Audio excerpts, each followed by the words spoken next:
بسم اللہ الرحمن الرحیم والصلاة والسلام علی رسولہ الکریم وعلی آلہ وصحبہ اجمعین اما بعد فاعوذ باللہ من الشیطان الرجیم بسم اللہ الرحمن الرحیم شہر رمضان الذی انزل فیہ القرآن وقال تعالی یا ایھا الذین آمنوا کتب علیکم الصیام کما کتب علی الذین من قبلکم لعلکم تتقون وقال النبی صلی اللہ علیہ وسلم من قام رمضان ایمانا واحتسابا غفر له ما تقدم من ذنبه وقال النبی صلی اللہ علیہ وسلم من صام رمضان غفر له ما تقدم من ذنبه او کما قال۔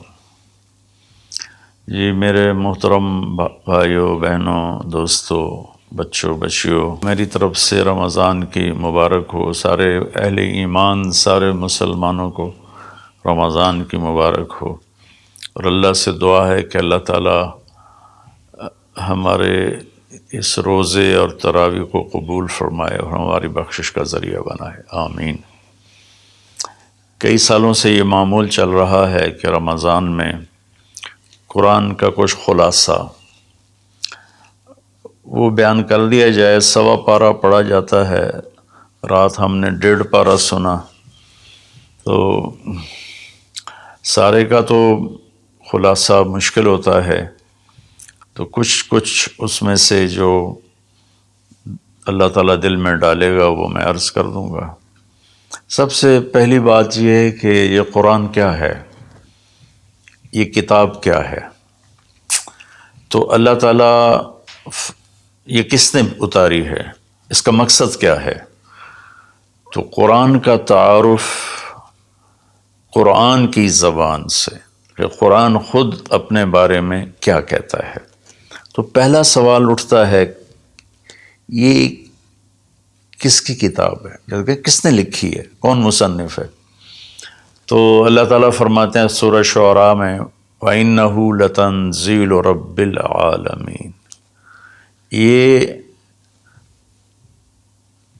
پیغام ہے، یہ کتاب ہے، تھوڑی تھوڑی کر کے اتاری ہوئی، تنزیل تھوڑا تھوڑا کر کے اتارنا، انزال ایک ہی دفعہ اتارنا۔ رب العالمین، جو ساری کائنات کا مالک ہے اور لارڈ ہے اور بادشاہ ہے اور پالنے والا ہے۔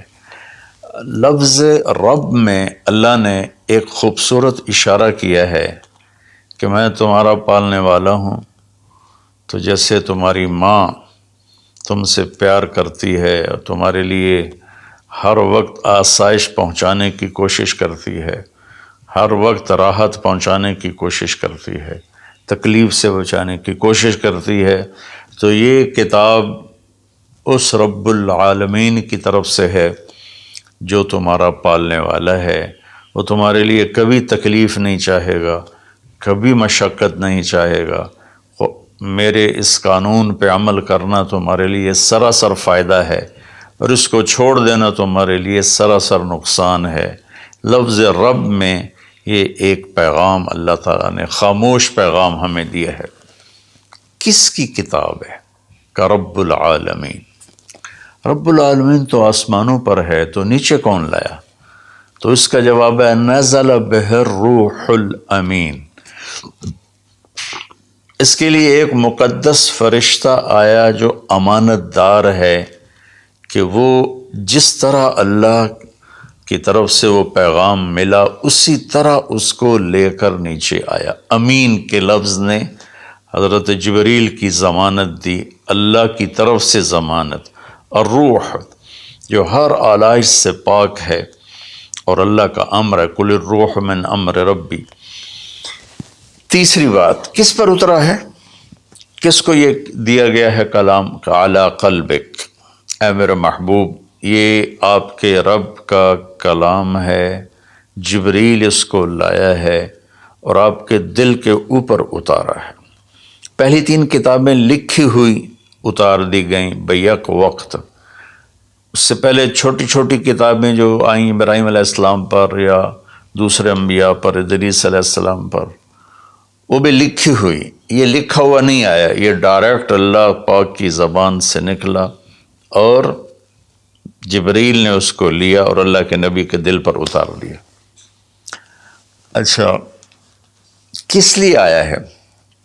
لِتَكُونَ مِنَ الْمُنذِرِينَ، یہ اس لیے آیا ہے کہ میرے محبوب آپ دنیا والوں کو بتا دیں کہ اچھائی کا انجام کیا ہے اور برائی کا انجام کیا ہے، اور اس کا نتیجہ ایک دن ظاہر ہونے والا ہے جو آخر بعد میں آئے گا، تو اس کے لیے تیاری کرو۔ منذرین صرف ڈرانے والے کو نہیں کہتے، جو پیار محبت سے کسی کو برائی کا انجام سمجھا رہا ہو، جیسے باپ کہتا ہے بیٹا یہ تو جوا نہ کھیلا کر، تو شراب نہ پیا کر، یہ تیرا نقصان ہو جائے گا، تیرا دین بھی جائے گا، تیری دنیا بھی جائے گی، اس کے سمجھانے میں ایک محبت ہوتی ہے، شدت اور سختی نہیں ہوتی۔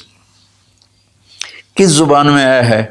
بلسان عربی مبین، یہ خوبصورت صاف ستھری عربی زبان میں آیا ہے۔ کائنات کی یہ وہ زبان ہے جسے اللہ نے اپنے لیے چنا۔ اللہ کا کلام عربی، میرے رسول عربی، میرے رسول کی زبان عربی، اور اہل جنت کی زبان بھی عربی۔ اللہ نے اس کو پسند کیا۔ یہ عجیب و غریب کلام ہے اور عجیب و غریب یہ لینگویج ہے۔ کسی زبان کے الفاظ کا وہ حرف کا معنی نہیں ہوتا۔ عربی زبان وہ ہے جس کے ہر حرف کا معنی ہے، الف سے لے کر یا تک ہر حرف کا معنی ہے۔ یہ عربی زبان میں آیا ہے۔ اس میں ایک یہ اشارہ بھی ہے کہ اللہ تعالیٰ عربوں سے کہہ رہا ہے کہ تمہاری زبان میں بھیجا ہے، اس کو سمجھنے کے لیے تمہیں تو کوئی مشکل نہیں ہے، اور دوسرا ہماری طرف بھی اشارہ ہے کہ تم کسی بھی زبان سے تعلق رکھتے ہو تو کوشش کرو عربی سیکھو تاکہ اللہ کے قرآن کو تم، پیغام کو تم سمجھ سکو۔ یہ مختصر سا تعارف ہے کہ قرآن کس کا کلام ہے؟ اللہ کا۔ کون لایا؟ جبریل۔ کن کے پاس لایا؟ ہمارے نبی پاک صلی اللہ علیہ وسلم۔ کس لیے لایا؟ کہ ہمیں زندگی کا انجام سمجھایا جا سکے کہ انسان ایک ایسی مخلوق ہے جو ماں کے پیٹ سے بالکل جاہل پیدا ہوتا ہے، اور اس کے مقابلے میں ماں انڈے سے نکلنے والا ہو یا ماں کے پیٹ سے نکلنے والا جانور اور کیڑے مکوڑے، یہ چونٹی کتنی چھوٹی ہوتی ہے اور انڈا کتنا چھوٹا ہوگا، تو اس سے نکل کر وہ اندھیرے میں ہوتی ہے، اور اس سے زندگی گزارنے کا پورا طریقہ معلوم ہوتا ہے کہ میرے لیے ٹھیک کیا ہے، غلط کیا ہے، صحیح کیا ہے، غلط کیا ہے۔ انسان پیدا ہوتا ہے، واللہ اخرجکم من بطون امہاتکم لا تعلمون شیئا، میرے بندو اللہ نے تمہیں ماں کے پیٹ سے نکالا، تم کچھ بھی نہیں جانتے تھے، تو ہمیں باہر سے علم لینا ہوتا ہے، اور باقی کسی مخلوق کا امتحان نہیں، میرا اور آپ کا امتحان ہے کہ اللہ تعالیٰ فَهَدَيْنَاهُ النَّجْدَيْنِ، یہ دو راستے ہیں، یہ سیدھا ہے، یہ غلط ہے۔ قرآن سیدھا راستہ بتاتا ہے، إِنَّ هَذَا الْقُرْآنَ يَهْدِي لِلَّتِي هِيَ أَقْوَمُ، قرآن تمہیں سیدھا راستہ بتاتا ہے۔ اور شیطان کیا کرتا ہے؟ وہ ہمیں غلط راستہ بتاتا ہے، وہ ہمیں یجادلوکم وَإِنَّ الشَّیَاطِینَ لَیُوحُونَ إِلیٰ أَوْلِیَائِہِم، کہ یہ شیطان کی بھی وحی چلتی ہے جو اس لیے ہوتی ہے کہ لِتَکُونُوا مِنْ أَصْحَابِ السَّعِیرِ، کہ تم جہنم میں جا کے گر جاؤ، چلے جاؤ۔ تو اس لیے اس قرآن کا سیکھنا، چلو ہم عربی تو نہیں سیکھ سکتے ہیں، عمر کا ایک ایسا حصہ، لیکن اس کا ترجمہ پڑھ سکتے ہیں۔ ہر مکتب فکر کے علماء نے ترجمہ کیا ہوا ہے، تو وہ ترجمہ تھوڑا تھوڑا پڑھیں تو انشاءاللہ ہمیں پتہ چلے گا کہ اللہ ہم سے کیا کہتے ہیں۔ پھر اس قرآن کا مقصود کیا ہے؟ وہ ہدایت ہے۔ الف لام میم ذالک الکتاب لا ریب فیہ ہدن للمتقین، یہ کتاب کی پہلے اللہ نے ضمانت دی کہ یہ ہر شک و شبہ سے بالا تر کتاب ہے، دنیا میں کوئی یہ دعویٰ نہیں کر سکتا، نہ بولنے والا نہ لکھنے والا۔ انبیاء کے سوا بڑے سے بڑا علامہ ہو بولنے میں خطا کھائے گا، بڑے سے بڑا علامہ ہو لکھنے میں خطا کھائے گا، صرف میرے رب کا انبیاء اور میرے رب کا کلام ہر خطا سے پاک ہے۔ تو یہ کس لیے ہے؟ ہدن للمتقین، یہ ہدایت ہے۔ ہدا یہ جو کہ عربی زبان ان کی تھی، تو اللہ تعالیٰ نے انہی کی، سبحان اللہ، انہی کے استعمال کے مطابق جب قرآن کو اتارا تو وہ ہل کے رہ گئے۔ ہدا ویسے تو کہ سیدھا راستہ، لیکن ہدا اس چٹان کو کہتے ہیں جو سمندر میں ابھری ہوئی ہو، پانی سے باہر نکلی ہوئی۔ سمندر کے اندر بے شمار پہاڑ ہیں جو ہمارے زمینی پہاڑوں سے زیادہ ہیں، تو کہیں کہیں وہ اوپر نکل آتے ہیں، اور ان پر جب سورج کی چمک پڑتی ہے تو وہ چوٹیاں روشن ہو جاتی ہیں۔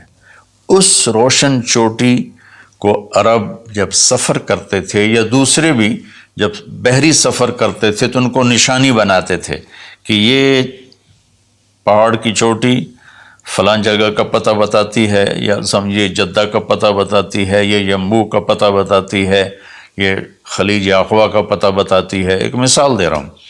تو ہدا اس پہاڑ کی چوٹی کو کہتے ہیں جس کو دیکھ کر بحری جہاز اپنی سمت اور راستے کو صحیح کرتے تھے اور منزل تک پہنچتے تھے۔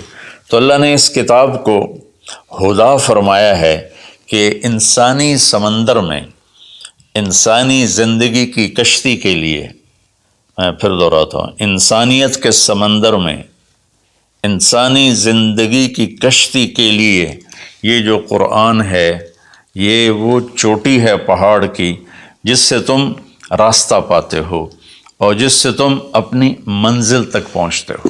ایک مقصد تو اس کا یہ ہے کہ مجھے کیا کرنا ہے قرآن بتائے گا، کیا نہیں کرنا قرآن بتائے گا، جو کہا گیا وہ کر لو، جس سے روکا ہے وہ چھوڑ دو۔ دوسرا، قرآن کا مقصود کیا ہے؟ ھذا بلاغ للناس، یہ پیغام ہے لوگوں کو پہنچانے کے لیے، جس کو امت آج بھلا چکی ہے۔ مدت ہوئی صیاد نے چھوڑا بھی تو کیا، تاب پرواز نہیں راہ چمن یاد نہیں۔ مدت ہوئی، پرندہ پنجرے میں بند تھا، جب شکاری نے اس کو کھولا پنجرے کا دروازہ اور کہا کہ جاؤ آزاد ہو، تو وہ کہتا ہے تاب پرواز نہیں، میں اڑ نہیں سکتا، تم بہت چھوٹی عمر میں مجھے پکڑ کے لائے تھے میرے گھونسلے سے، راہ چمن یاد نہیں، اور مجھے یہ راستہ بھی معلوم نہیں کہ میرا گھونسلہ کس چمن میں تھا، کس درخت پہ تھا، کس شاخ پہ تھا، میں کچھ نہیں کر سکتا۔ اس وقت امت خواہشات کے پنجرے میں اس طرح بند ہوئی ہے کہ راہ چمن یاد نہیں، تاب پرواز نہیں، راہ چمن یاد نہیں، کہ اللہ تعالیٰ نے ہمیں یہ سورہ ابراہیم کے آخر میں ھذا بلاغ للناس، یہ لہجہ ہے قرآن کا، یہاں ھذا بلاغ للناس، یہ پیغام ہے لوگوں کو پہنچانے کے لیے، وَلِيُنذَرُوا بِهِ، تاکہ انہیں خبردار کیا جا سکے، وَلِيَعْلَمُوا، تاکہ وہ جان لیں، أَنَّمَا هُوَ إِلَٰهٌ وَاحِدٌ وَلِيَذَّكَّرَ أُولُو الْأَلْبَابِ، کہ ایک ہی اللہ ہے، ایک ہی معبود ہے، ایک ہی الہ ہے، ایک ہی مدد کے قابل، ایک ہی پکارے جانے کے قابل، ایک ہی ہے جس کو پکارنا بھی ہے، بلانا بھی ہے، مانگنا بھی ہے، جھولی بھی پھیلانی ہے۔ یہ اس کا دوسرا مقصد ہے۔ اس امت کو ایسا نبی ملا جس کے بعد کوئی نبی نہیں آئے گا، کوئی نبی نہیں آئے گا۔ نبی اللہ بھیجتا ہے، خود بخود کوئی انسان نبوت کا دعویٰ کرے تو اس سے وہ نبی نہیں بنتا ہے، تو نبی اللہ بھیجتا ہے اور اللہ پسند کرتا ہے۔ تو ہمارے نبی آخری ہیں، لہٰذا اس کتاب کا پیغام دنیا کو پہنچانا ہم سب کے ذمہ ہے کہ ہم انہیں بتائیں کہ بھائیو آگے ایک زندگی آ رہی ہے۔ 2 باتیں ہو گئیں۔ تیسری بات یہ ہے کہ اس وقت ایک ماحول بنا ہوا ہے کہ دین پہ چلنا بڑا مشکل ہے، دین پہ چلنا بڑا مشکل ہے۔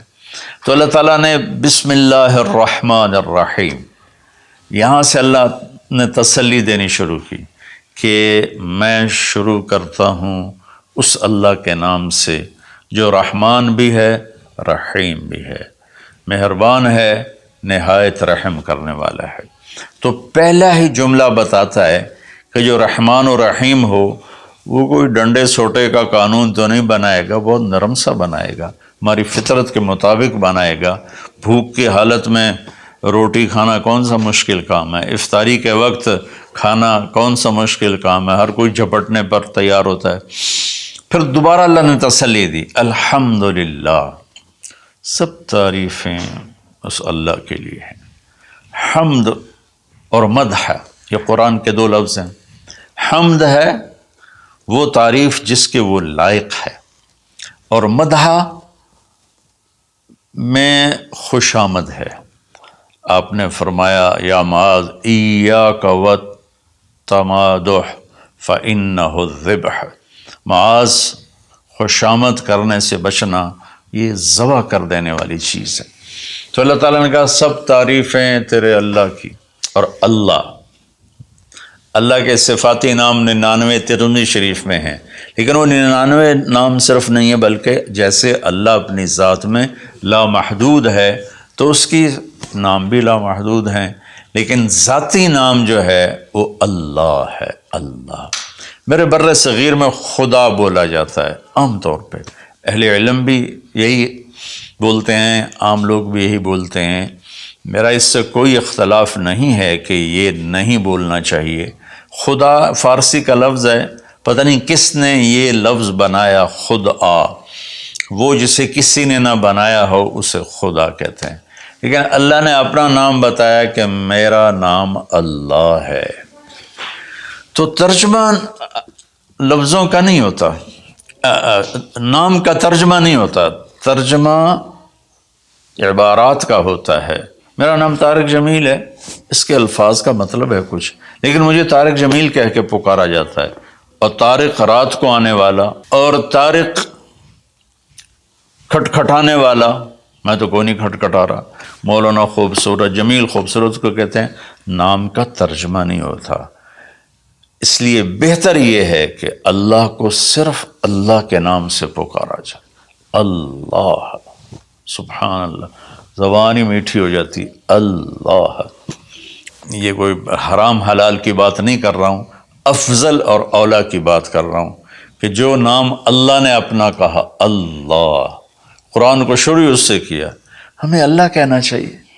جو لفظ اللہ میں نور ہے وہ لفظ خدا میں ہے ہی نہیں، صرف اللہ کا حق، صرف اللہ کا حق۔ اور اللہ کے نام میں ایک عجیب صفت ہے، کسی بھی نام کا کوئی لفظ حرف نکالو تو مطلب بدل جاتا ہے۔ جیسے طارق، رات کو آنے والا، طرق، الف نکال دو، طرق، تو طرق کا مطلب ہے زمین پہ قدم مارنا، طریق سے طرق ہے۔ طریق ہوتا ہے زمین کی وہ جگہ جس پر پاؤں کی دھمک پڑتے پڑتے پڑتے پڑتے راستہ بن جائے، اس لیے اس کو طریق کہتے ہیں۔ تو توئے ہٹا دو تو ارق، بے قرار۔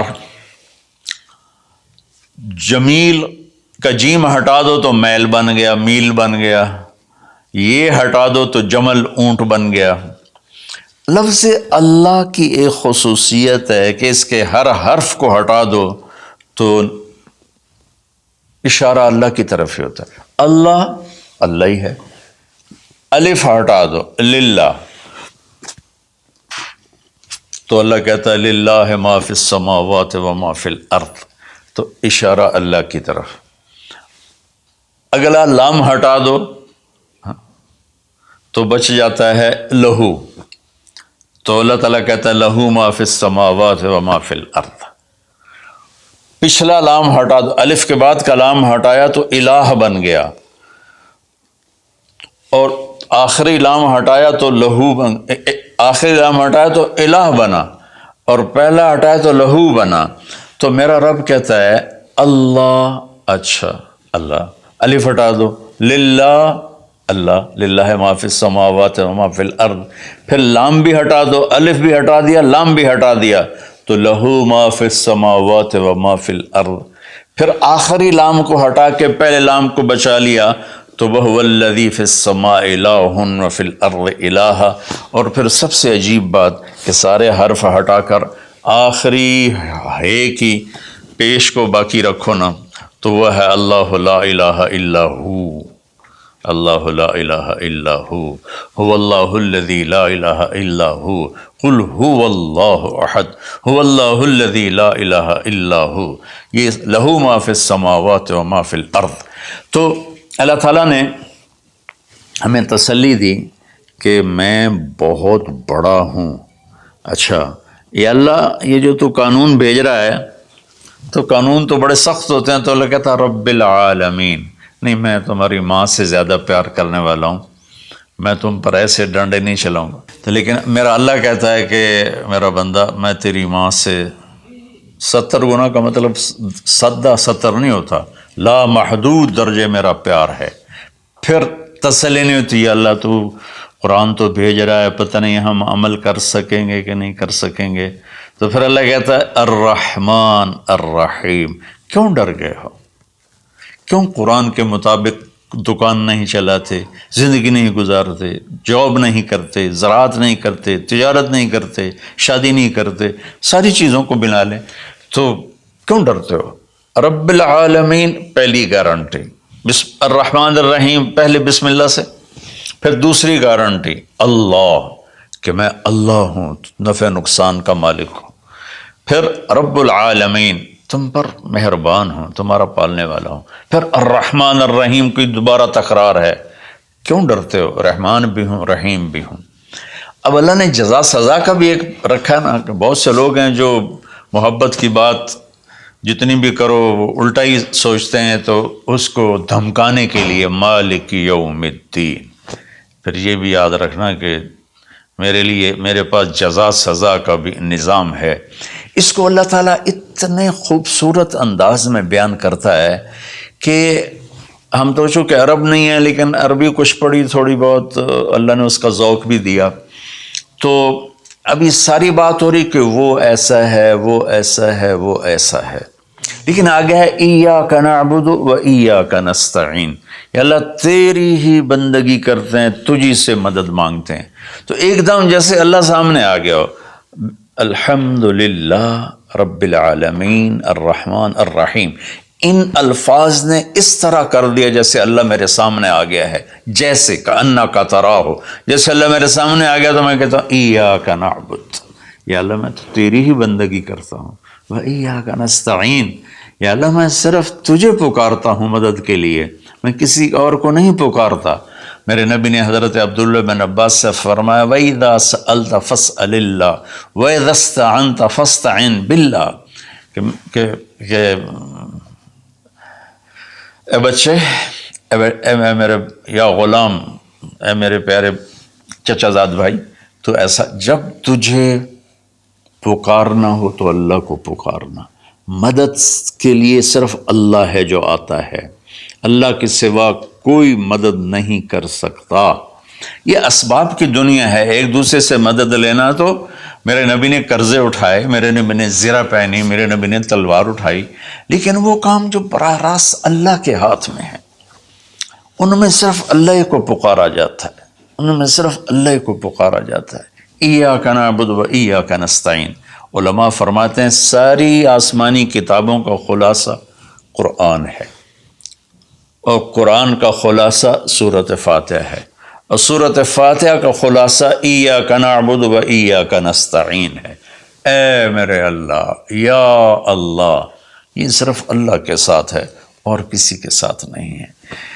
تو پھر اللہ تبارک و تعالیٰ، چونکہ میں نے پہلے شروع میں کہا تھا کہ ہم زندگی گزارنے کا طریقہ نہیں جانتے، تو اللہ نے ہم سے یہ دعا ہم پہ فرض کر دی کہ تم نے یہ مانگنا ہے، جو کہ تم اندھے ہو، جاہل ہو، کہو اہدنا، کتنی ضروری ہے. اللہ کہتا ہے روٹی مانگو، پانی مانگو، بیوی مانگو، بچے مانگو، جی کپڑے مانگو، زمین مانگو، جائیداد مانگو، صحت مانگو، عزت مانگو، سب کچھ مانگو. لیکن ایک چیز اللہ نے فرض کر دی کہ میرے بندے اگر تو ہدایت کے بغیر مر گیا تو برباد ہو جائے گا، لہذا تم پہ واجب کرتا ہوں، فرض کرتا ہوں کہ اہدنا الصراط المستقیم. اہدنا پہلے میں بتا چکا ہوں کہ ہدا، یا اللہ وہ چٹان دکھا دے جس کو دیکھ کر میری زندگی کی راہیں صحیح جگہ تک مجھے پہنچائیں. ہدا، عرب اس کو سن کے ہل گئے تھے کہ وہ محاورہ سمجھتے تھے، ہم محاورہ نہیں سمجھتے، لیکن عرب کیوں ہل گئے تھے؟ کہتے کیا کمال ہے یار، یہ کیا آدمی کہاں سے بولتا ہے، کیا بولتا ہے. وہ تو ابو جہل سے پوچھا اخنس ابن شریک نے، سچ سچ بتا محمد جھوٹے ہیں کہ سچے ہیں؟ کہنے لگا اللہ کی قسم سچے ہیں، پر نہیں مانوں گا، میں بنو ہاشم سے مقابلہ کروں گا، نہیں مانوں گا، سچے ہیں. تو اہدنا، یا اللہ وہ چٹان دکھا، وہ کیا، وہ قرآن ہے جس کو دیکھ کر میں تجھ تک پہنچ جاؤں. صراط، سیدھے راستے کو کہتے ہیں. صراط جس پر کسی قسم کا کوئی کھڈا نہ ہو، جیسے موٹر وے. اب موٹر وے بنائے تو ہم لوگ اپنے گاؤں سے، ابھی میں گاؤں سے ہی بات کر رہا ہوں، ملتان کے لیے جانا ہو، لاہور، اسلام آباد، فیصل آباد، موٹر وے سے جاتے ہیں. صراط موٹر وے کو کہتے ہیں. المستقیم جس میں وہ نہ ہو، زیادہ موڑ نہ ہو بلکہ سیدھا ہو. الذین انعمت علیہم، نعم اس بوٹی کو کہتے ہیں جو سردی گرمی میں خشک نہیں ہوتی، سدا بہار سرسبز ہوتی ہے. تو نعمتاً، یا اللہ وہ راستہ دے جس میں ہر چیز ملتی ہو، سبزہ بھی ہو، خوشیاں بھی ہوں، اور اس کے راستے میں کوئی سروس اسٹیشن بھی ہو، اور کھانے پینے کا سامان بھی ہو، کوئی بوفے بھی ہو، اور کوئی جو پیٹرول اسٹیشن بھی ہو. آج کی زبان میں کہہ رہا ہوں، یا اللہ وہ راستہ دے جو آباد ہو، جو سرسبز ہو. نعم کے اندر یہ معنی موجود ہے. غیر المغضوب علیہم ولا الضالین. پھر کہا آمین، زور سے کہو آمین. تو میرے رب نے فرمایا کہ یہ مانگو کہ مجھے سیدھی راہ دکھا. تو میرے بھائی بہنوں، حضرت علی رضی اللہ تعالیٰ عنہ علیہ السلام کا فرمان ہے کہ اگر میں سورۃ فاتحہ کی تفسیر کروں تو 70 اونٹوں پہ لا دی جائے گی. 7 آیات ہیں تو ہر آیت کے لیے 10 اونٹ. اور ایک دفعہ فرمایا کہ عشاء کی نماز پڑھ کے بیٹھے اور فرمایا کہ میں تمہیں بسم اللہ الرحمن الرحیم کی تشریح کر کے بتاتا ہوں، اس کا مطلب بتاتا ہوں. تو با سے شروع ہوئے، با صرف لفظ با سے شروع ہوئے، اور فجر کی اذان ہو گئی، با کی شرح چل رہی تھی. تو سورہ یعنی بقرہ، یہ سارے، اب ایک اور روایت ہے کہ سورہ بقرہ سارے قرآن کی سردار ہے، اور سورہ بقرہ کی سردار آیت الکرسی ہے جس میں اللہ اپنا تعارف کرواتا ہے. تو اس میں اللہ تعالیٰ نے شروع ہی میں ایک حکم دیا، یا ایھا الناس اعبدوا ربکم الذی خلقکم والذین من قبلکم لعلکم تتقون. اگر میں ساری سورہ بقرہ کا خلاصہ بتاؤں تو یہ آیت ہے کہ اے لوگو، یا ایھا الذین آمنوا نے کہا اے دنیا کے انسانوں، اس رب کی بندگی کرو جس نے تمہیں پیدا کیا، جس نے تمہیں بنایا، جس نے جعل الارض فراشا والسماء بناء. وہ رب جس نے تمہارے لیے زمین کا فرش بچھایا، آسمان کی چھت کو تمہارے اوپر جس نے تان کے رکھ دیا، اور ما لہا من فروج، کہیں سے وہ پھٹی ٹوٹی نہیں ہے. تو اس رب کے سامنے جھکو، اس رب کے سامنے جھکو. عبدہ اس بوٹی کو کہتے ہیں جو صحرا میں پیدا ہوتی ہے اور ہر وقت سرسبز رہتی ہے، اور اونٹ جب اس کو دیکھ لیتا ہے تو پھر وہ کسی جھاڑی کی طرف نہیں جاتا، سیدھا اس بوٹی کے اوپر جاتا ہے. تو میں قربان جاؤں، لفظ عبدہ میں، یہ عبد میں یہ اشارہ ہے، عبادت میں یہ اشارہ ہے کہ میرے بندو، میں تمہارا ایسا رب ہوں کہ تم میرے بغیر رہ نہیں سکتے ہو. تو ایسے میری طرف آؤ جیسے وہ تمہارے اونٹ تو ان کی عزت تھے، ان کا تاج تھے. تو میں تمہیں یہ پیغام دیتا ہوں کہ میرے بن کے چلو، میرے بن کے چلو۔ آخر میں حضرت یعقوب علیہ السلام کا انشاءاللہ سورہ یوسف میں اللہ تعالیٰ نے زندگی تو اس کی تفصیل آئے گی، لیکن یہاں صرف اتنی بات کہ اللہ تعالیٰ نے باپ کے روپ کیسا ہونا چاہیے، ایک باپ کو باپ کیسا ہونا چاہیے، اس میں جو یعقوب علیہ السلام کو فٹ کیا ہے اور کسی نبی کو فٹ نہیں کیا ہے، کہ یعقوب علیہ السلام نے اپنی اولاد جو نافرمان تھی ان کے ساتھ کس طرح زندگی گزاری، جو کھو گئے ان پر کیسے صبر کیا، اور جب وہ دنیا سے جانے لگے تو اس وقت کیا فکر کیا۔ تو مرنے والا کبھی کسی سوچ میں ہوتا ہے، کبھی کسی سوچ میں ہوتا ہے، تو یعقوب علیہ السلام نے فرمایا ما تعبدون من بعدی، دیکھو بیٹو میں جا رہا ہوں، میرے بعد کس کی عبادت کرو گے؟ تو انہوں نے کہا کہ ہم آپ کے رب کی اور ابراہیم کے رب کی، اسماعیل کے رب کی ہم عبادت کریں گے۔ تو والدین کے اوپر ذمہ ہے انہیں اپنے اللہ کا تعارف کرانا، اللہ کی پہچان کرانا، ڈنڈے سے نہیں، محبت سے، پیار سے، نصیحت سے۔ تو والدین پیار محبت سے اپنی اولاد کو اس پر لائیں۔ سورہ بقرہ اتنی لمبی سورت ہے کہ ابو علی رحمۃ اللہ علیہ بغداد میں 6 صدی کے عالم تھے، وہ سورہ بقرہ کو شروع کیا، اس کی شرح کرتے کرتے کرتے 32 سال گزر گئے اور وہ مر گئے، اور سورہ بقرہ وہ پوری نہیں کر سکے تھے۔ تو میں خلاصے کے طور پر اس میں سے یہ بتا رہا ہوں کہ ہم اپنے اللہ کو پہچانیں، اسی کو معبود بنائیں، اسی کو اپنا مددگار بنائیں، اسی کی بندگی اور عبادت کریں۔ اور ایک چیز میں نے چن کے دکھائی کہ ایز اے والدین ہمیں اپنی اولاد کو کس حال میں چھوڑ کے جانا ہے، اور اس سے پہلے میں نے قرآن کا تعارف کروایا۔